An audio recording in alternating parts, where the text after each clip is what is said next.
Soy Matt Lincoln. Hoy vamos a hablar de un tema un poquito, eh, por decir algo, complejo, pero que es necesario para cualquier persona que realice soldadura. Así sea tan pequeña, trabajos tan pequeños como sean, siempre vamos a tener en cuenta esto. Vamos a hablar de la metalurgia de la soldadura. Cuando nosotros hablamos de soldadura, siempre nos imaginamos es aplicación. ¿Qué electrodo puedo utilizar para unir dos metales? Eh, ¿Qué electrodo me sirve para pegar esa pieza? ¿O qué tipo de máquina puedo utilizar para soldar una platina de un cuarto, para soldar 6013, para soldar 7018 o para soldar alambre mí? Siempre nos imaginamos esa parte, ¿no? Pero hay algo supremamente importante que es básicamente qué le suceden a los metales cuando le aplicamos soldadura.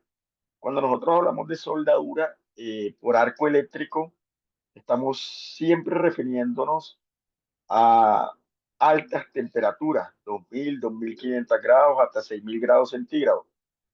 ¿Qué le pasa a ese metal cuando yo le aporto tanta cantidad de soldadura o tanta cantidad de temperatura, esos ciclos térmicos que yo utilizo en la soldadura?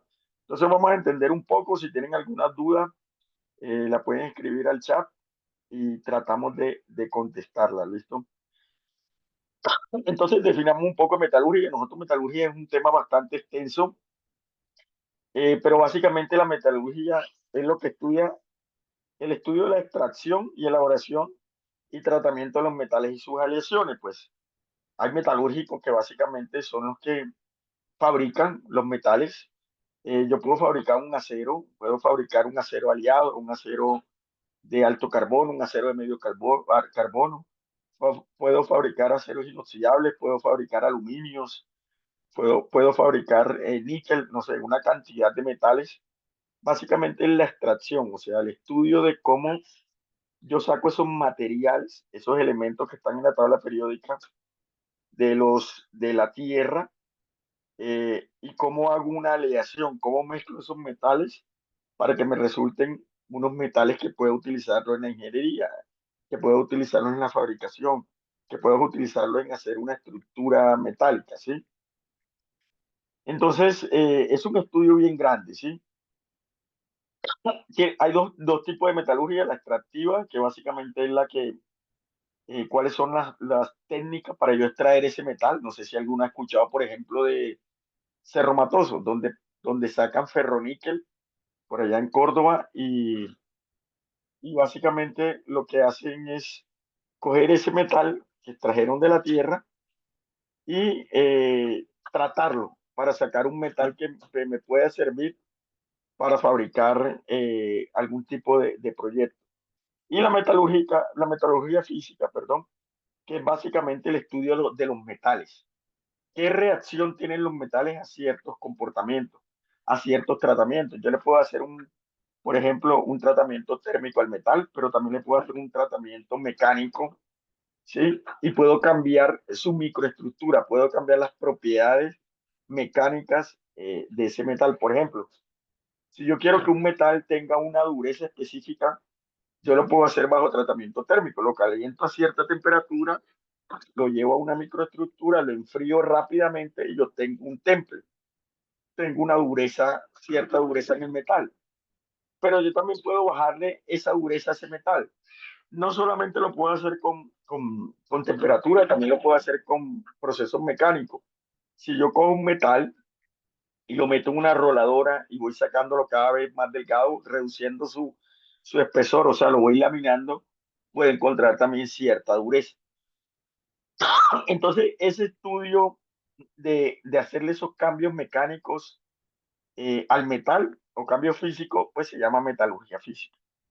Ahora, todo esto engloba básicamente lo que es la metalurgia en la soldadura.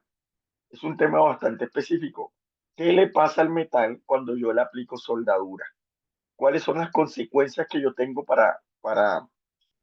o cuáles son las consecuencias que me obedecen a raíz de que yo le aplique soldadura a un metal? Entonces, básicamente hay que entender ciertas cosas.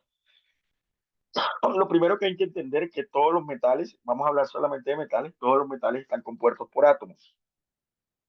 El átomo, pues, hay unas pequeñas definiciones, hay unas pequeñas definiciones donde nos dicen que el átomo es la partícula o la unidad fundamental de toda materia.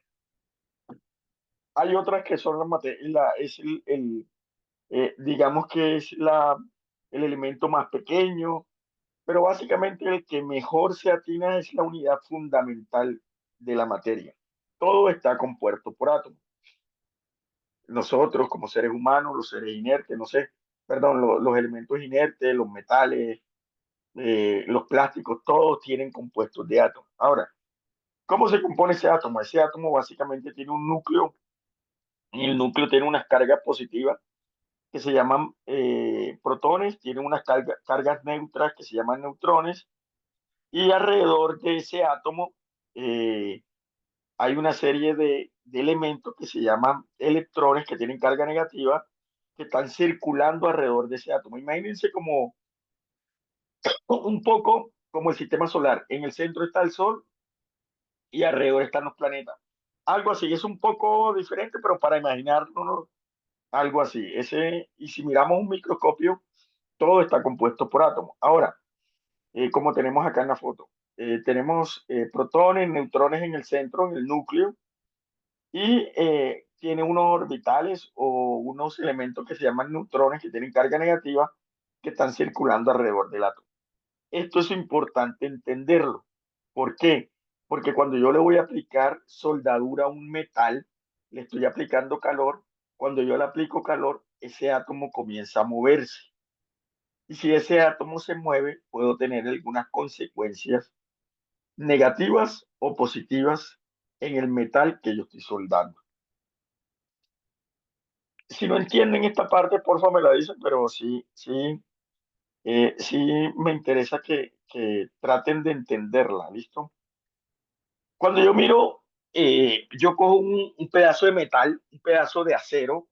El acero es la aleación que es hierro, carbono, más otros elementos. Yo la cojo, parto un pedazo de acero, no sé, ustedes tienen una reja en su casa, rompen la reja en su casa y cogen un pedazo de ese metal, llamémoslo hierro para que lo entiendan, y lo meten en un microscopio. Cuando yo miro los átomos de ese metal, voy a encontrar algo que se llama estructuras cristalinas. ¿Qué es una estructura cristalina? Básicamente es una posición geométrica que forman los átomos. Entonces, en los metales es fácil definir esas estructuras cristalinas. Si yo cojo un metal y lo miro, yo voy a encontrar que los átomos están en forma de cubo. O sea, tienen un arreglo específico. Tienen un arreglo, por de llamarlo así, perfecto. Entonces, si yo miro la estructura, la microestructura o los átomos de un metal, yo voy a encontrar que los átomos van a tener este tipo de estructura. Van a estar como formando un cubo, ¿sí? Ahora, hay varios cubos. Yo estos átomos que ustedes ven acá, pueden ser átomos de carbono, átomos de hierro, átomos de manganeso, átomos de silicio, o sea, una serie de variedad de átomos que me forma el metal como tal.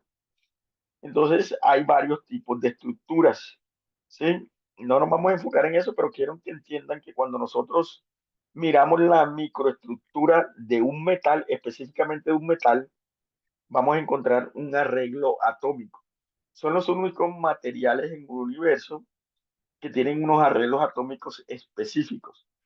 O sea que si yo cojo un metal y lo miro, puedo decir cómo va a ser el comportamiento mecánico, físico, eléctrico, químico de ese metal mirando la microestructura, ¿sí? O sea, mirando el origen de los metales. Eh, ¿Para qué me sirve esto? Algo fácil.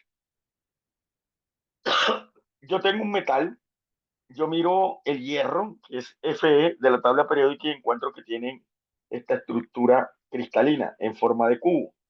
Yo puedo, o bueno, eh, por medio de unos equipos, yo puedo medir la distancia que hay de este átomo a este átomo. Entonces, yo puedo medir átomos y meterlos ahí. Yo puedo meter el átomo entre esa distancia, entre esos espacios, y puedo formar otros metales. O sea, hago una aleación. Así es que se manejan las aleaciones. Básicamente, es algo un poco más complejo, pero lo ideal es que lo entiendan así. O sea, ¿para qué necesito yo saber esto? Necesito saberlo para poder hacer nuevos metales. Ahora, eso es una parte. Yo también necesito saber cuando estoy soldando qué metal se me va a producir en la soldadura. ¿Cómo lo puedo saber?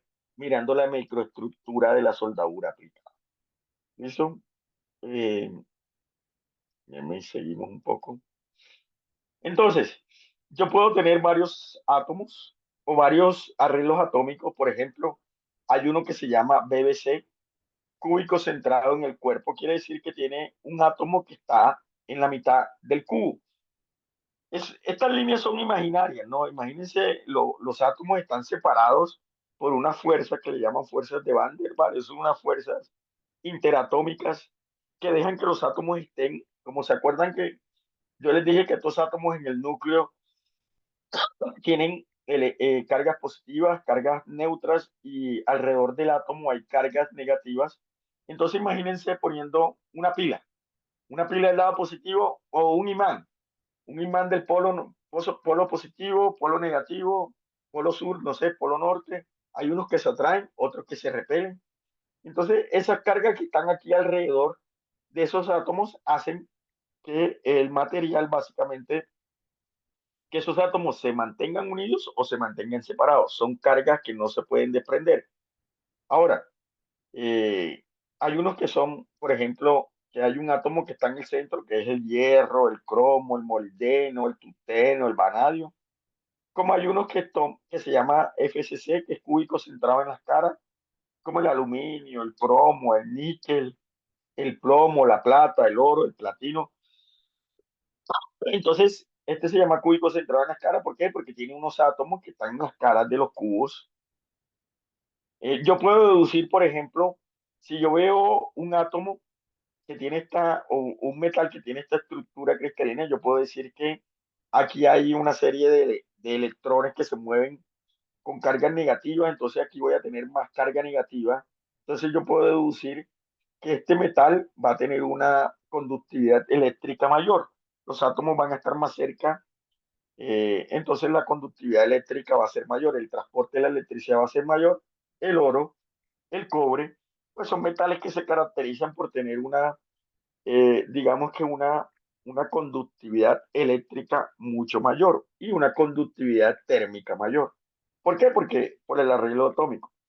Entonces, como les decía ahorita, uno puede mirar la microestructura del material, de los átomos, cómo están arreglados y uno puede definir cómo va a ser el comportamiento mecánico, físico, químico del metal.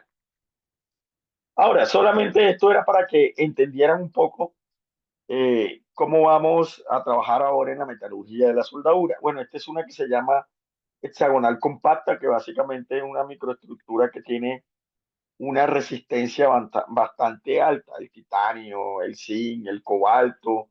El zinc lo utilizamos para hacer zincado o galvanizado, que tiene alta resistencia a la corrosión. Entonces, por el tipo de estructura de los átomos, como están arreglados. ¿Listo? Hay otras más, en realidad son 14. Esas 14 se pueden derivar en muchas más, pero son 14 estructuras cristalinas eh, que podemos encontrar en los metales. Estas son las más comunes. Ahora, todo esto porque les decía, aquí comenzamos ya. Porque depende de la estructura, podemos encontrar, digamos que, diferentes propiedades de los metales, pero también podemos encontrar diferentes cambios que va a haber en la soldadura, en el metal cuando yo le aplico soldadura. Ahora, esto es importante, hay unos metales que uno les llama que son, por ejemplo, estructura amorfa, estructura cristalina. Esto no tiene que nada que ver con el tema de transparencia ni nada. Las estructuras amorfas son básicamente metales o elemento que los átomos no tienen un ordenamiento normal, un ordenamiento, digamos lo que, no tienen un orden. Y la estructura cristalina son elementos que tienen un orden. Entonces, por ejemplo, aquí encontramos que hay unos átomos que están mirando así. Imagínense aquí que aquí hay estructuras cristalinas. Perdón, y yo trato de resaltar un poco para que me entiendan un poco. Entonces, aquí encontramos que hay un átomo que son cubos. Aquí hay otro que son cubos. Estos átomos se unen con este se unen con, son cubos. Pero si se dan cuenta, estos átomos están hacia allá. Digamos que estos están mirando hacia allá, ¿sí? Aquí estos también forman cubos, pero están mirando hacia acá, ¿sí? Aquí estos forman cubos, pero están mirando hacia acá. Entonces, aquí donde hay cambios de dirección de los átomos, se forman algo que se llaman límites de granos. Tengan presente ese nombre. ¿Por qué? Porque eso es lo que nos va a afectar en el tema de soldadura, límites de granos. Entonces, donde yo tengo límites de grano, voy a encontrar materiales que se pueden deformar o también pueden adquirir ciertas propiedades mecánicas. ¿Listo? Ahora, mirando el interior de los metales. Si yo cojo un metal, si yo cojo un metal, como les dije ahorita, y lo pongo en un microscopio y puedo verificar, hay algo que se llaman granos. ¿Qué son granos? Lo que acabamos de ver. Son átomos que van mirando hacia una dirección, otros átomos que van mirando hacia otra dirección, y donde hay cambio de dirección, se forman estos límites de granos, ¿sí? Estos límites de granos. Cuando yo le aplico soldadura a ese material, yo cambio los límites de grano, yo cambio el grano, lo puedo poner más pequeño o lo puedo poner más grande. Si yo tengo un material que yo soldé, no sé, ahora físicamente, ¿cómo puedo, digamos que explicar mejor esto? No sé si a alguno le ha pasado, cogieron y van a soldar un metal X, que nunca lo habían soldado, y le comenzaron a aplicar un electrodo 7018 y comenzaron a soldar. Y cuando están soldando, cuando están soldando, se produce una grieta en caliente. Soldaron y cuando terminaron de soldar se vieron que se formó una grieta en la soldadura o en el metal base, en la zona afectada por el calor, en la zona adyacente de la soldadura. Se formó una grieta. Uy, se rompió el material. No, es que eso fue que le aplicaste mucho calor, es que el electrodo no era adecuado. O pasa lo contrario. Soldaron, terminaron la jornada de trabajo y se fueron para sus casas y cuando regresaron al día siguiente encontraron que la soldadura o el metal base está con una grieta, ¿sí? Eso, esa grieta que pasó ahí, posiblemente es que el metal, cuando ustedes soldaron, cambió esos límites de grano, formaron unas contracciones y se comenzó a hacer una grieta. Entonces, físicamente, ¿qué pasa cuando yo no conozco el metal que voy a soldar? Puede ocurrir esto. No conozco la metalurgia de la soldadura, no conozco la metalurgia del metal y puedo producir grietas. Entonces, alguien les dijo, no, tienen que precalentar el material para que no produzcan grietas y tienen que hacerle un postcalentamiento. ¿Para qué? Para que no cambien la microestructura del material. Todo eso que estoy diciendo es para eso. ¿Listo? ¿Alguna pregunta hasta ahí? Creo que no. Ok, No, hasta el momento no tenemos preguntas. gracias. Hay algo que se llama, bueno, aquí empezamos con temas de soldadura. Entonces, todo ese, como esa introducción que les dije de los límites de grano, de los átomos, del tamaño de grano, de la microestructura cristalina, es súper importante porque eso es lo que en realidad me va a afectar el metal base cuando yo le estoy aplicando soldadura. Entremos un tema en materia, como dicen por ahí. Cuando nosotros aplicamos soldadura a un metal, soldadura por arco eléctrico, estamos aplicando calor. O sea, estamos aplicando altas temperaturas, pero también estamos teniendo un proceso que se llama enfriamiento rápido. O sea, yo cuando sueldo con un electrodo, un acero común, un A36 sueldo, yo no voy a esperar media hora que el material o que la soldadura se me solidifique, no. Eso es al segundo, es a la velocidad del sonido. O sea que los procesos de calentamiento y enfriamiento son extremadamente rápidos. Les pongo un ejemplo. Cogieron un pedazo de hierro, llamémosle hierro, y lo metieron al fuego, le pusieron una llama y lo pusieron al rojo vivo y lo metieron en agua. Cuando sacaron ese pedazo de hierro, se dieron cuenta que el material se templó. Temple que es dureza, pero la dureza que es fragilidad.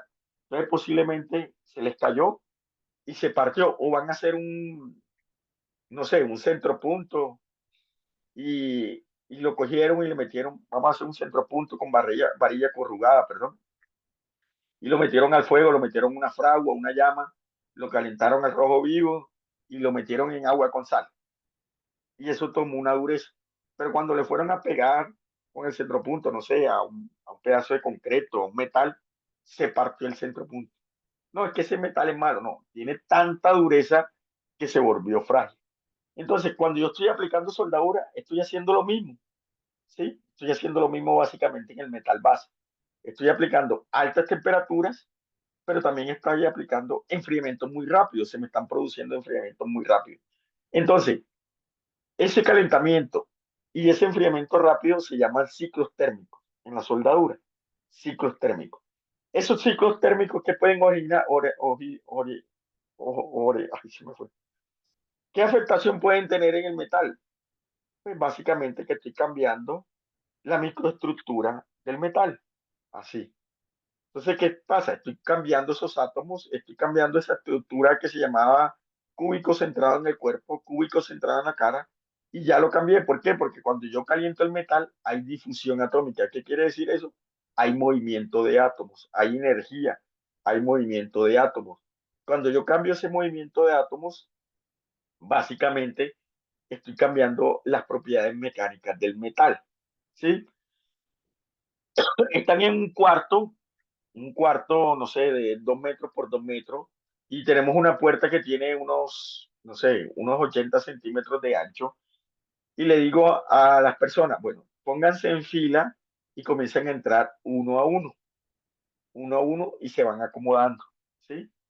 Se van acomodando cuando entren al cuarto de tal forma que cuando salgan, salgan en la misma posición para que evacúen rápido. Ahora les digo, bueno, cada uno, voy a contar hasta tres y hay 100 personas y cada uno va a correr y el que pueda entrar primero entra. Se pega, se atranca ahí en la entrada, se forma una barrera, ¿sí? Se forma una barrera que llega el momento en que puedo partir el marco de la puerta, ¿sí? ¿Por qué? Porque estoy ejerciendo tanta presión que puedo partir el marco de la puerta. Así pasa con los átomos. Entonces, le meto energía, los átomos comienzan a moverse, tengo un enfriamiento rápido que no le doy tiempo a los átomos para que vuelvan a su posición original y comienzan a unirse unos átomos con otros, unos átomos con otros, y hay tanta resistencia como un temblor, como un temblor que se comienzan a unir las placas tectónicas y hay tanta resistencia que llega el momento en que se mueven y se fracturan. Entonces, aquí la consecuencia es que tanta resistencia a los átomos que se mueven y pueden ocasionar grietas. Y es un poco para que lo entiendan, ¿sí? Algo así pasa. Aquí en el dibujo, entonces, eso se me da por ciclos térmicos de la soldadura. Aquí en el dibujo, pues, lo que básicamente me está mostrando es que yo tengo un proceso de soldadura. Digamos que tengo un electrodo revestido. Estoy aportando un calor. Ese calor se transfiere a través de todo el metal. Se transfiere por inducción eh, a todo el metal. Si ustedes sueldan un aluminio, por ejemplo, o calientan un aluminio, van a sentir que el aluminio se calienta mucho más rápido que un acero normal. La transferencia térmica es mayor, ¿sí? Entonces se transfiere por todo el metal, o sea que la microestructura básicamente puedo cambiarla. Depende del calor aportado, del espesor de la pieza, del tipo de junta, de las propiedades térmicas del material, de la temperatura inicial. Ahora, no todos los metales van a sufrir con este tipo de soldadura. Yo no sé, tengo un acero A36 muy común, yo le puedo aplicar soldadura y al metal realmente no le tengo no cambia mucho, ¿no? Pero si ya tengo un acero, por ejemplo, un 41-43, ya es un acero, si mal no recuerdo, creo que es el molibdeno, ya es un acero que yo le tengo que hacer un tratamiento térmico anterior para que no me afecte la soldadura, porque posiblemente si yo le aplico soldadura, voy a cambiar la microestructura del material. Miren, yo conocí una empresa que me contaron una historia donde llevaron un tipo de metal a hacerle una recuperación a una pieza que trabaja para temas equipo petrolero, creo que eran 40-43 o algo así, no recuerdo muy bien, y no tuvieron en cuenta ese tipo de tratamiento que había que hacerle al material antes de soldar, y comenzaron a soldar con, perdón, con electrodo revestido, y soldaron. Cuando le fueron a hacer pruebas a la pieza, se encontraron que la pieza ya no era la original. El calor aportado le había cambiado la microestructura al material. Y me dijeron que eso más o menos salió por unos $20,000 costaba la pieza. Entonces dañaron la pieza completamente porque no tenían de pronto el conocimiento de que ese era un material especial que requería algún tipo de tratamiento. Entonces, si yo le cambio la microestructura, puedo cambiar las propiedades de la unión soldada, puedo cambiarle la resistencia mecánica, el comportamiento puede ser frágil, puedo cambiarle la resistencia a la corrosión. Perdón, si es un acero inoxidable, puedo cambiarle esa inoxidabilidad al acero inoxidable y puede que se comience a oxidar, ¿verdad? Ahora, en la soldadura tengo básicamente tres zonas. La zona de fusión o la soldadura aplicada, ¿sí? O el cordón de soldadura. La zona adyacente, que es la zona afectada por el calor, que es la zona que más sufre del metal base, y el metal base, que básicamente es la zona que menos sufre. ¿Sí? Entonces, esas tres zonas son supremamente importantes para el soldador. Hay una frase que es muy famosa que dice que se me parta por donde sea, menos por la soldadura. No es tan real, ¿verdad? ¿Por qué no es tan real? Porque si yo le aplico una técnica inadecuada, cuando hablo de técnica inadecuada, no solamente aplicación, sino saber también el conocer el material básico que voy a soldar, puedo ocasionar algún tipo de grietas o algún tipo de defecto en la zona afectada por el calor. Entonces no se me partió por acá, pero sí se me partió por acá. Y eso, pues una grieta en una estructura es compleja. ¿Por qué? Porque por ahí hay cargas. Si es en un puente, hay cargas. Y esa grieta cada vez se va volviendo más grande. Entonces, no rompió por la soldadura, pero sí rompió por la zona afectada por el calor. Eso hay que tenerlo en cuenta. Entonces, aquí tenemos la zona afectada por el calor, en la zona adyacente. En esta zona afectada por el calor, estos son granos, como lo vimos ahorita. O sea que en este grano hay millones y millones de estructuras cristalinas formadas por átomos. Algunas miran para acá, estas miran para acá, ¿sí? Entonces, básicamente, entre el metal tiene un tamaño de grano, ese tamaño de grano yo lo puedo medir. Hay ya literatura o hay especificaciones donde yo puedo medir ese tamaño de grano con algún tipo de instrumento, microscopio electrónico, ¿sí? Yo puedo medir ese tamaño de grano. Si ese tamaño de grano tiene algún cambio, si se pone más pequeño o más grande, pues cambio la propiedad mecánica del metal. Entonces, si era un metal tenía una resistencia bastante alta, posiblemente si yo cambio ese tamaño de grano, la resistencia mecánica va a bajar. Entonces, en la zona afectada por el calor siempre hay cambios de tamaños de grano. Normalmente, esos tamaños de grano cambian, pero ligeramente. Si yo mido esto y tengo un tamaño de grado muy grande, pues voy a tener una afectación en la zona afectada por el calor. Esa zona afectada por el calor es importante que el soldador la conozca, ¿verdad? Bueno, aquí de pronto es un poco enredado, pero en mucha literatura la pueden conseguir. Básicamente aquí tengo el cordón de soldadura, que también es importante, ahorita les voy a hablar un poco de eso, pero aquí cambia el tamaño de granos, ¿sí? A medida que va avanzando o que el calor se va distribuyendo, pues digamos que el tamaño se va haciendo un poco más, parecido al tamaño de grano original del metal base. ¿Sí? Esto me parece súper importante. La zona de fusión o el metal de soldadura o el cordón de soldadura. Cuando yo voy a soldar, cuando hago un cordón de soldadura, perdón, lo que tengo son, digamos que algo que se llama estructuras dendríticas. Básicamente es como si fueran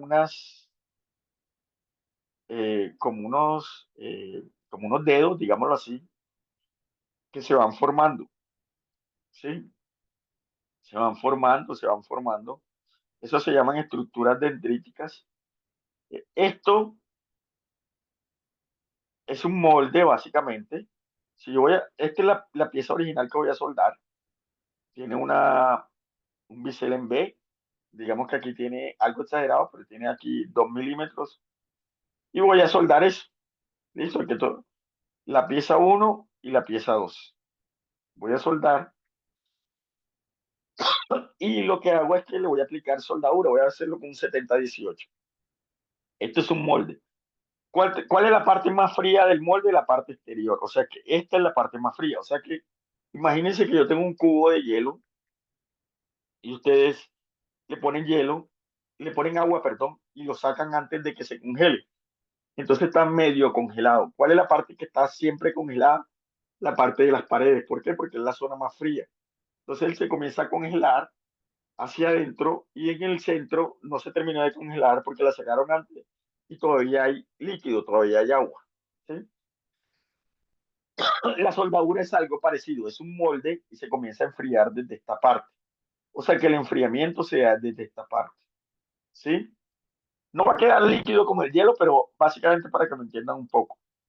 Entonces, ¿cuál es la consecuencia? Hay personas o soldadores, que he visto bastante, que van a unir una pieza y le hacen un solo cordón.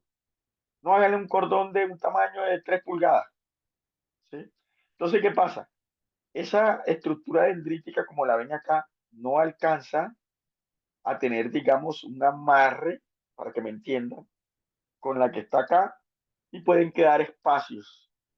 ¿Sí? Esos espacios son unos concentradores de esfuerzo y pueden ocasionar que la soldadura se rompa. Entonces acá hay digamos que esta pieza, no sé, tiene, pongámosle 1 pulgada, ¿sí? De espesor, igual esta. Entonces ahí es cuando uno le dice que el soldador tiene que aprender, vulgarmente le llaman cordonear, tienen que hacer múltiples pasos, ¿sí? ¿Para qué? Para que la estructura quede como, para que me entiendan un poco más amarrada, más amarrada. Entonces, yo, bueno, no tengo la foto, pero visité a un cliente una vez donde básicamente tenían unos cordones, hacían unos cordones como de 2 pulgadas, inmenso con 70-18 de 532. Era una cosa exageradísima. Entonces, yo les expliqué pues que esos cordones así tenían unas propiedades mecánicas bastante bajas.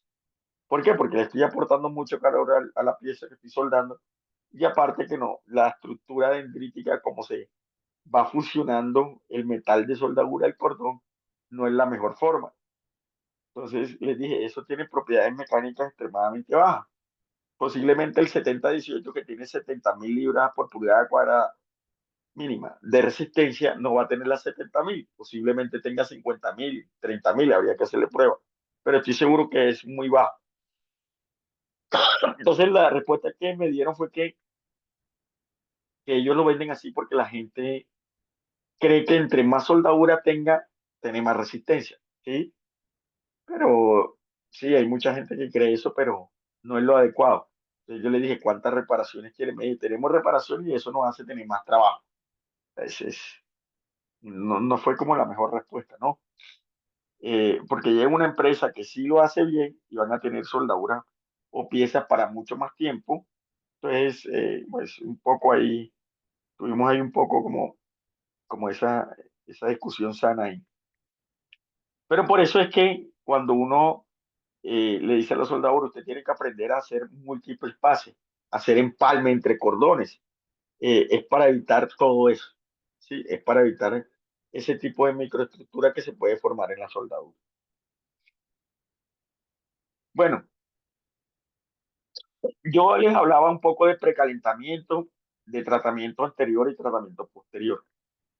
Ahora, cuando yo tengo un material que sea un material de algún tipo de acero especial, no sé, acero que necesita alguna temperatura porque posiblemente va a tener algún defecto cuando yo lo suelde, yo le hago un precalentamiento. Básicamente, ¿para qué es el precalentamiento? El precalentamiento básicamente es para que después de la soldadura alcance a enfriarse más lentamente. O sea, para que los átomos puedan llegar a acomodarse mejor. O sea, yo lo precaliento para evitar que el enfriamiento posterior a la soldadura sea mucho más controlado. Para eso se hace precalentamiento básicamente. Yo también puedo hacer un precalentamiento para sacarle toda la humedad del metal. Puedo hacer un precalentamiento para tener una mejor dilución de la pieza con la soldadura. Pero básicamente el precalentamiento está diseñado para que el enfriamiento posterior, después de la soldadura, sea más controlado. Yo también puedo hacer un post-calentamiento, o sea, un calentamiento posterior a la soldadura. Ahora, le hice un precalentamiento porque el metal me exigió que le hiciera un precalentamiento, soldé, se enfrió más lentamente, pero pueden haber quedado tensiones residuales o pueden haber quedado átomos que no llegaron a su sitio correctamente. Entonces le hago un post-calentamiento para evitar distorsión, para reducir la fuerza de la fractura. Eso tiene una cierta temperatura. Esto es solamente algo superficial. No vamos a entrar mucho en detalle, pero básicamente en los aceros debemos hacerlo entre 593 y 600 grados centígrados. No podemos pasar de 720 grados centígrados, 727 grados centígrados, porque puedo cambiar la microestructura del material. Para eso hago pre y post calentamiento. Ahora ustedes me dirán, bueno, ¿y cómo sé yo que ese metal, a qué metal hacerle precalentamiento? Hay unas fórmulas, hay unas fórmulas que se llama carbono equivalente, básicamente para mirar la soldabilidad del metal que voy a soldar, ¿sí? Hay algo básico.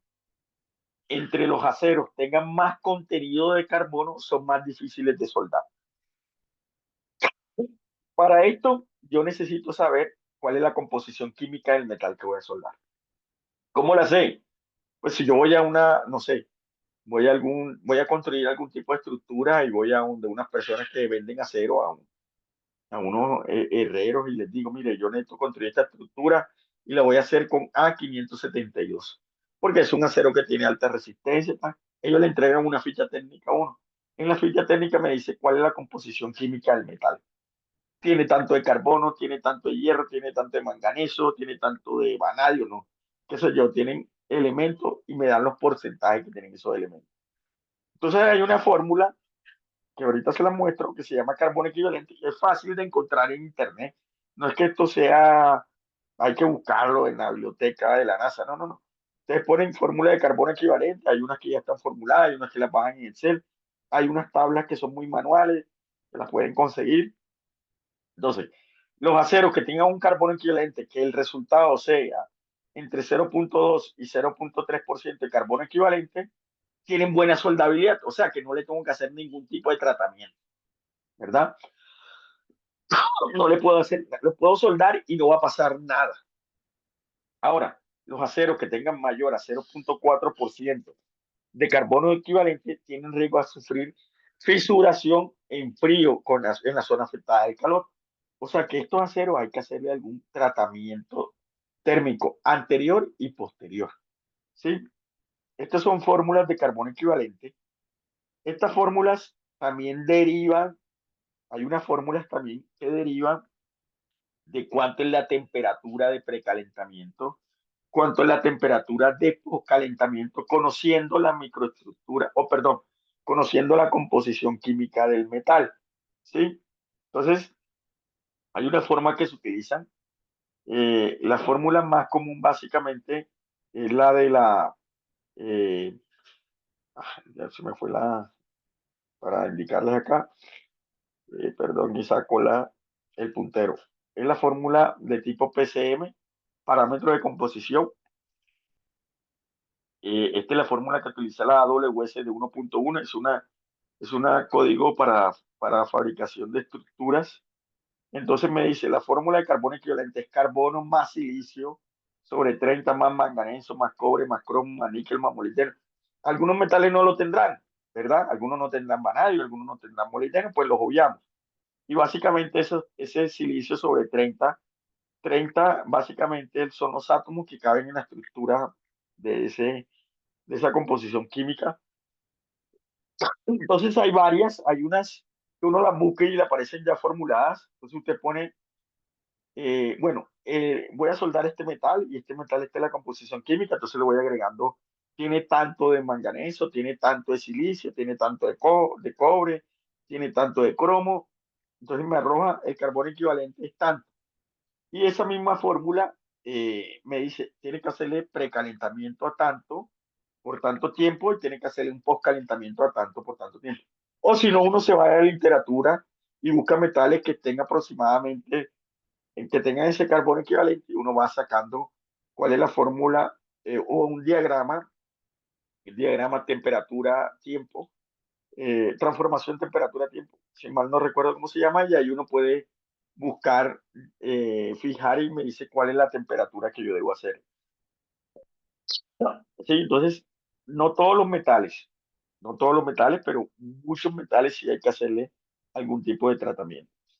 Ahora, hay algo que se llama dilución en la soldadura, que también tiene que ver mucho con la metalurgia, que básicamente es la suma del metal base, el metal que yo voy a soldar con el material de aporte o con el electrodo. Estoy llamando electrodo para que me entiendan, con el electrodo que voy a soldar. Entonces, aquí dice es una porción que queda definida por la dilución del procesamiento de la soldadura. Aquí está el ejemplo acá. Entonces yo voy a soldar una pieza y tiene una parte A que es el metal de soldadura, el electrodo, pero tiene una parte B que tiene una combinación con el metal base. Digamos que esto es C. Entonces, ese C se suma con el A, perdón, con el B y sale un metal. Y esa suma del B más C más el A produce un nuevo metal. Por eso se llama metal de soldadura. Entonces, básicamente, la dilución es que tanto el metal base entra en el metal de soldadura. Perdón, que tanto el metal de soldadura entra en el metal base. ¿Sí? Hay unos procesos que tienen dilución del 100%, por ejemplo, como electroescoria, soldadura por haz de electrones, donde hay una combinación perfecta, básicamente, del metal de soldadura con el metal base. La soldadura láser. Ya, por ejemplo, la soldadura de electrodo revestido ya tiene una dilución un poco pequeña. Por ejemplo, cuando yo le voy a hacer, yo tengo un metal que está sometido a desgaste por abrasivo, una pala de una retroexcavadora. Este metal tiene unas propiedades mecánicas que tienen alta resistencia al desgaste, son duros. Entonces yo le voy a aplicar una soldadura para que se me desgaste la soldadura y no el metal base para protegerlo. Yo necesito que esa soldadura tenga una dilución pequeña, o sea, que no entre tanto en el metal base, porque si entra mucho me puede cambiar las propiedades mecánicas y ya el metal no me lo puede volver duro, sino que, por ejemplo, me cambió la microestructura y me volvió un metal blando. Entonces, ese tipo de soldadura tienen esa característica, que tienen una dilución bastante baja, o sea, es una capa mínima que se pone, que se suelda para que no penetre tanto la soldadura en el metal base.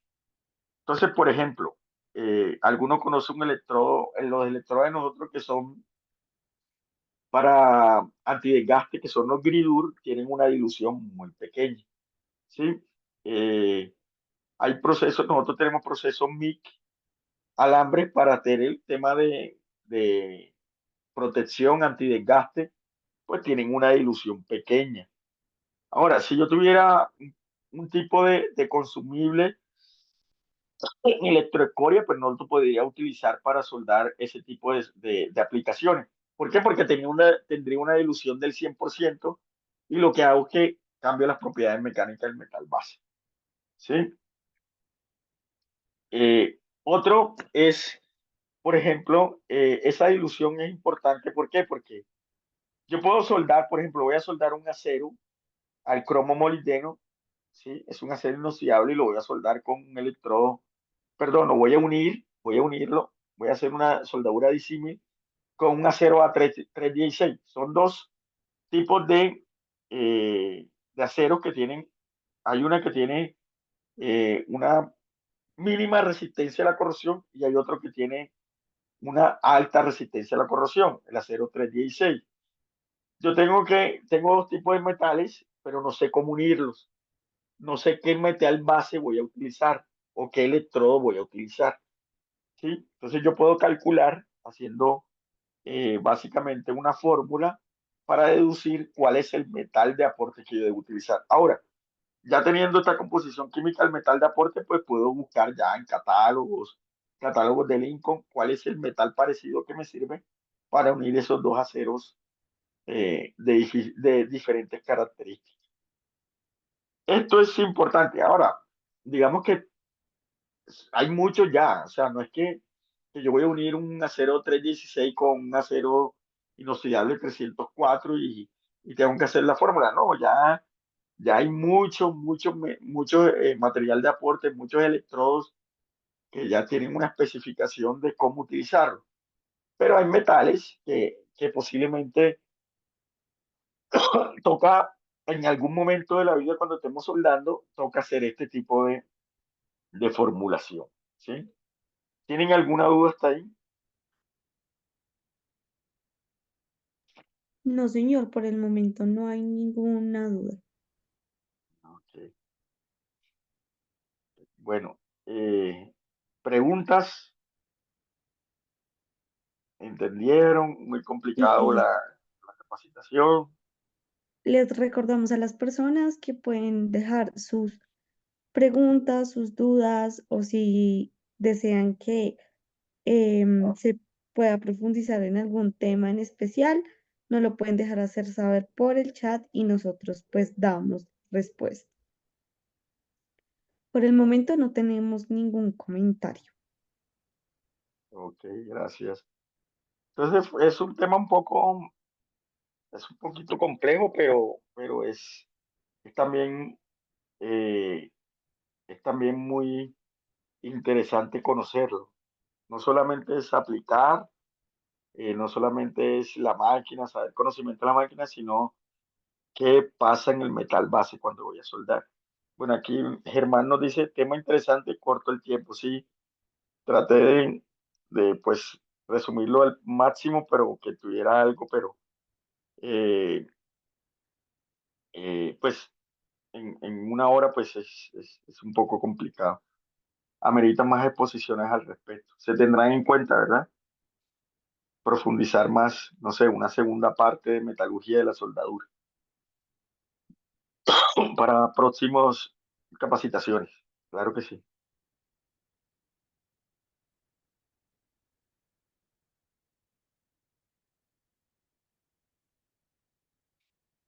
Ok.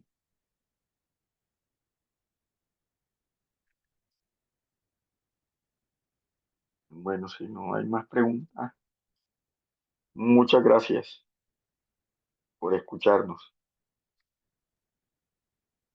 Listo. Bueno, pues creo que no tenemos ninguna pregunta y antes de cerrar este espacio, agradecemos mucho a José y a todo el equipo que estuvo detrás de esta capacitación para que se llevara a cabo. Muchísimas gracias por compartirnos estos conocimientos y también muchísimas gracias a todas las personas que se conectaron, que estuvieron súper atentos.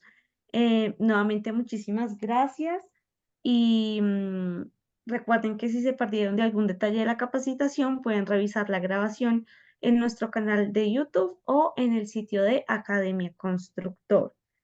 Em, bueno, tenemos una pregunta que nos llegó ahora último y es, ¿podría explicar los tipos de electrodos y lo que significa su número para cerrar este espacio? Ok. Bueno, eh, los electrodos tienen una clasificación, digamos que internacional. En nuestro caso es de la AWS, de la Asociación Americana de Soldadura, que rige acá en Latinoamérica, pues toda Latinoamérica, en Estados Unidos.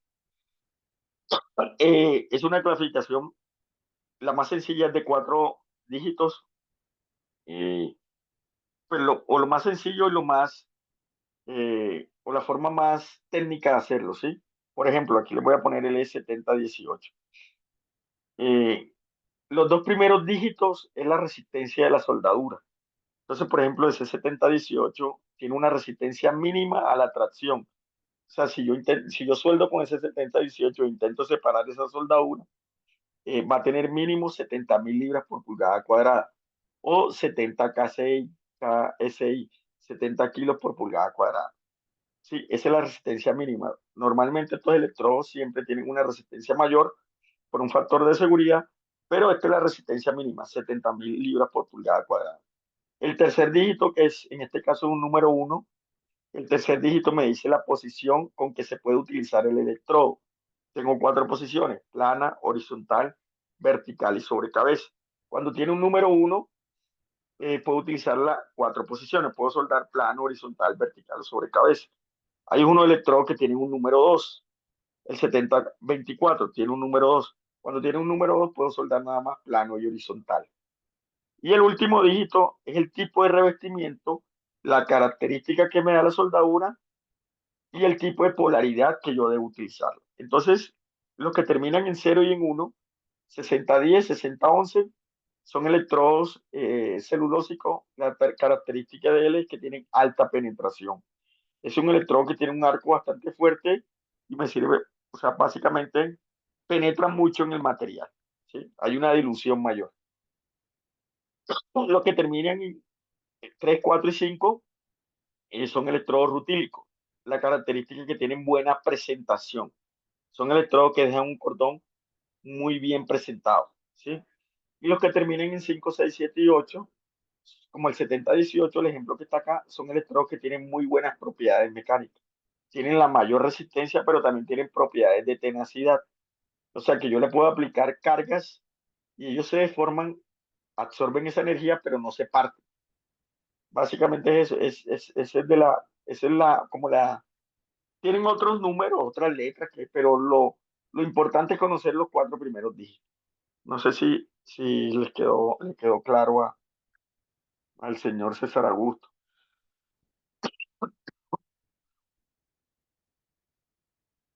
Ok, Listo. José, nuevamente muchísimas gracias por la explicación, por la aclaración y por compartirnos todos estos conocimientos. Y nuevamente muchísimas gracias a todas las personas que se conectaron. Ahí en el chat les compartí el link para que puedan ver esta grabación y la de todos los lunes, miércoles y jueves. Feliz noche a todos y que estén muy bien. Nos vemos en una próxima.